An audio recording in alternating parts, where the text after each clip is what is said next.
आदाब नाजरीन, आप देख रहे हैं जी सलाम, आपसे मुखातिब हूं मैं शहबाज। बुलेटिन की शुरुआत कर रहे हैं बड़ी खबर के साथ। हिंद पाक के बीच 1971 की हुई जंग के आज 50 साल मुकम्मल हो गए हैं। ऐसे में स्वर्णिम विजय मशाल तकरीब की शुरुआत की गई है। वॉर मेमोरियल पर वज़ीर आज़म मोदी ने शहीदों को खराज अकीदत पेश किया है। विजय दिवस पर विजय ज्योति यात्रा को भी रवाना किया है। इस दौरान वज़ीर दाखिला भी मौजूद हुए और वज़ीर दिफा राजनाथ सिंह भी तकरीब में शरीक हुए। तो बड़ी खबर आपको बता दें कि वॉर मेमोरियल में वज़ीर आज़म मोदी ने 1971 के युद्ध में जिन लोगों ने अपनी जान की बाजी लगाई उनको खराज अकीदत पेश किया है। दरअसल 1971 के इस जंग में पाकिस्तान को करारी शिकस्त का सामना करना पड़ा था। उसके 93,000 फौजियों को भारत के सामने झुकना पड़ा था। ये आज का ही वो दिन है जब इस जंग के 50 साल पूरे होने के मौके पर वज़ीर आज़म मोदी ने नई दिल्ली में नेशनल वॉर मेमोरियल में 1971 की जंग में शहीद हुए हमारे फौजियों को खराज अकीदत पेश किया है। और इस दौरान वज़ीर दिफा भी उनके साथ मौजूद रहे। पाकिस्तान के लिए 1971 की शिकस्त एक बहुत बड़ा सबक है, क्योंकि 1971 में हिंदुस्तान ने पाकिस्तानियों को समझाया था कि हिंदुस्तान की ताकत पाकिस्तान के टुकड़े टुकड़े कर सकती है। और 1971 में मशरक़ी पाकिस्तान टूटा था और बांग्लादेश का जन्म हुआ था। हिंदुस्तानी फौज की बहादुरी के सामने पाकिस्तान की तीनों ही अफवाज की एक भी नहीं जली थी। और यही वजह है कि पाकिस्तान के 93,000 सैनिकों यानी कि फौजियों ने हिंदुस्तानी फौज के आगे हथियार डाल दिए थे।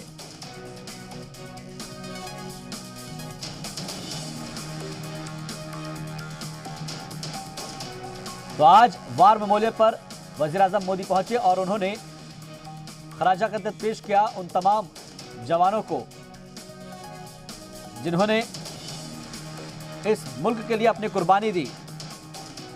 नेशनल वॉर मेमोरियल पर 4 विजय मशाल जलाई गई हैं और ये विजय मशाल मुल्क के अलग अलग हिस्सों में जाएंगी। स्वर्णिम विजय वर्ष का लोगो भी जारी किया गया है।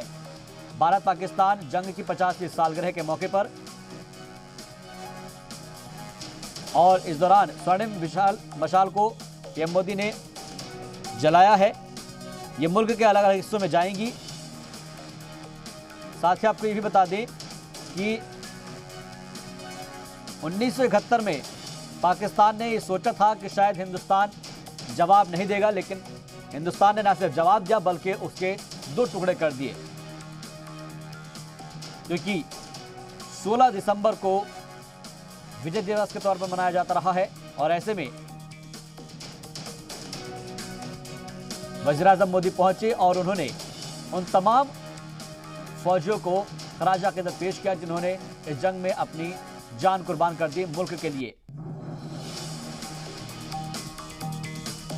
इस मौके पर वज़ीर दिफा राजनाथ सिंह भी पहुंचे थे। दरअसल जो ये मशाल जलाई गई है ये मुल्क के अलग अलग कोनों में इसको लेकर जाया जाएगा। और इससे पहले वज़ीर आज़म मोदी ने जब फौजियों को खराज अकीदत पेश किया तो उस वक्त राजपथ पर जो जंगी तैयारे हैं उन्होंने फ्लाई पास्ट किया। वज़ीर दिफा राजनाथ सिंह भी इस दौरान मौजूद रहे। उन्होंने भी वहां पर पहुंचकर जो हमारे फौजी हैं उनको खराज अकीदत पेश किया जो कि इस जंग में शहीद हो गए थे। आपको बता दें कि आज मुल्क उन तमाम योद्धाओं को याद कर रहा है जिन्होंने इस मुल्क के लिए अपनी जान की बाजी लगा दी। वज़ीर आज़म नरेंद्र मोदी ने यहां पहुंचकर उन तमाम शहीदों को याद किया। दरअसल आपको बता दें कि इन शहीदों की याद में ही वार मेमोरियल बनाया गया है और आज इस मौके पर एक प्रोग्राम भी चल रहा है जिसमें 4 मशाल आप देख सकते हैं। साथ में वज़ीर दिफा राजनाथ सिंह है और वज़ीर आज़म नरेंद्र मोदी। विजय दिवस पर विजय ज्योति यात्रा रवाना की गई है और जो 4 मशाल जलाई गई है वो मुल्क के अलग अलग कोनों में जाएगी। और जाहिर सी बात है कि ऐसे मौक़ों पर जब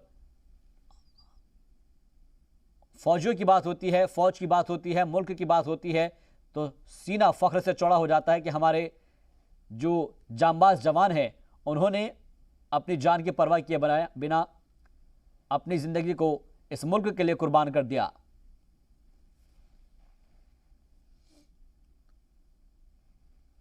तो नेशनल वॉर मेमोरियल पर यह तकरीब मुनाकिद की गई है। दरअसल 1971 में पाकिस्तान पर विजय हम कह सकते हैं इसको, और इसलिए इसकी शुरुआत, इस जंग की शुरुआत 3 दिसंबर को हुई थी।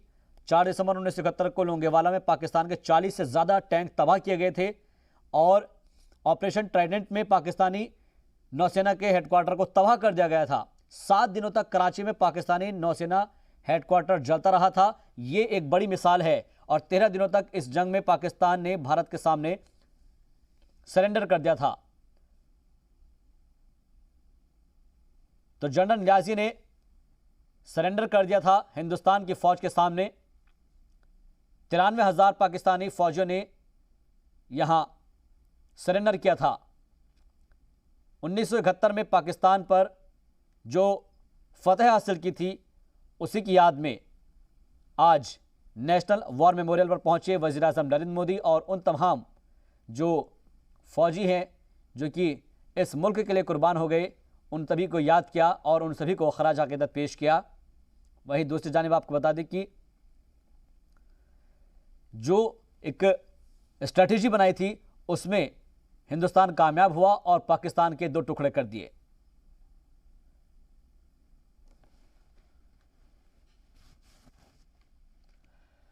तो पाकिस्तान के लिए 1971 की शिकस्त एक बहुत बड़ा सबक है, क्योंकि 1971 में हिंदुस्तान ने पाकिस्तान को समझाया था कि हिंदुस्तान की ताकत पाकिस्तान के टुकड़े टुकड़े कर सकती है। 1971 में मशरकी पाकिस्तान टूटा था और बांग्लादेश का जन्म हुआ था। हिंदुस्तानी फौज की बहादुरी के सामने पाकिस्तान की तीनों ही अफवाज की एक भी न चली थी और यही वजह है कि पाकिस्तान के 93,000 फौजियों ने हिंदुस्तानी फौज के आगे हथियार डाल दिए थे। आप देखिए कि 1971 की विजय गाथा कैसे हिंदुस्तानी फौज ने पाकिस्तान को चारों खाने चित कर दिया था। तो ऐसे में राहुल गांधी ने शहीदों को याद किया है। सन 1971 में हिंदुस्तान की पाकिस्तान पर तारीखी फतह के दिन पर मुल्क के अवाम को मुबारकबाद पेश की है और फौज की बहादुरी को उन्होंने नमन किया है।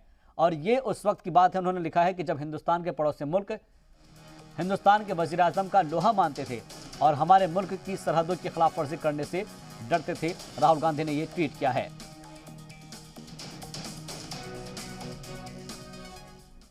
इसके साथ ही विजय दिवस के मौके पर अमित शाह ने भी ट्वीट किया है। वजीर दाखिला अमित शाह ने लिखा है कि आज के दिन दुनिया के नक्शे पर तारीखी बदलाव, फौज ने गैर मामूली हिम्मत शुजाअत की मिसाल पेश की, इंसानी आज़ादी के आफाकी अक़दार की हिफाजत की, तारीख में सुनहरे अल्फाज में दर्ज है हैरत अंगेज बहादुरी की मिसाल, शौर्य गाथा हिंदुस्तानियों को सरबुलंद करती रहेगी।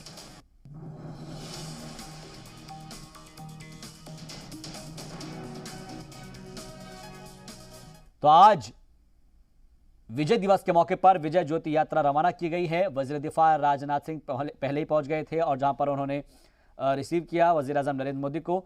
और आपको ये भी बता दें कि आज के दिन तमाम उन शहीदों को याद किया जाता है जिन्होंने अपनी जान 1971 की जंग में कुर्बान कर दी थी इस मुल्क के लिए और पाकिस्तान को यह समझा दिया था कि भारत को किसी भी वक्त और किसी भी तरीके से हल्के में लेने की जुर्रत ना करे तो उसको इसकी भारी कीमत चुकानी पड़ेगी। और यही वो वजह है कि पाकिस्तान के जो 93,000 फौजी थे उन्होंने सरेंडर किया था हिंदुस्तानी फौज के सामने। ये एक बड़ा अचीवमेंट था और जिसको आज तक पूरी दुनिया याद करती है कि पाकिस्तान हमेशा से ही एक के बाद एक जंग को फरोग देता आया है, लेकिन हिंदुस्तान ने उसका मुंहतोड़ जवाब दिया है। इस मौके पर विजय दिवस के मद्देनजर राजनाथ सिंह जो कि वज़ीर दिफा है उन्होंने भी ट्वीट किया है और लिखा है कि फौज के हौसले बहादुरी को सलाम, जांबाज फौजियों की बहादुरी को याद करता हूं। 1971 में बहादुर जवानों ने नई शौर्य गाथा लिखी, जवानों के इसार कुर्बानी सभी के लिए मिसाल, जवानों को मुल्क हमेशा याद रखेगा। जवानों को मुल्क हमेशा याद रखेगा, वज़ीर दिफा राजनाथ सिंह का ये ट्वीट। फौज के हौसले और उनकी बहादुरी को सलाम, जांबाज फौजियों की बहादुरी को याद करता हूं।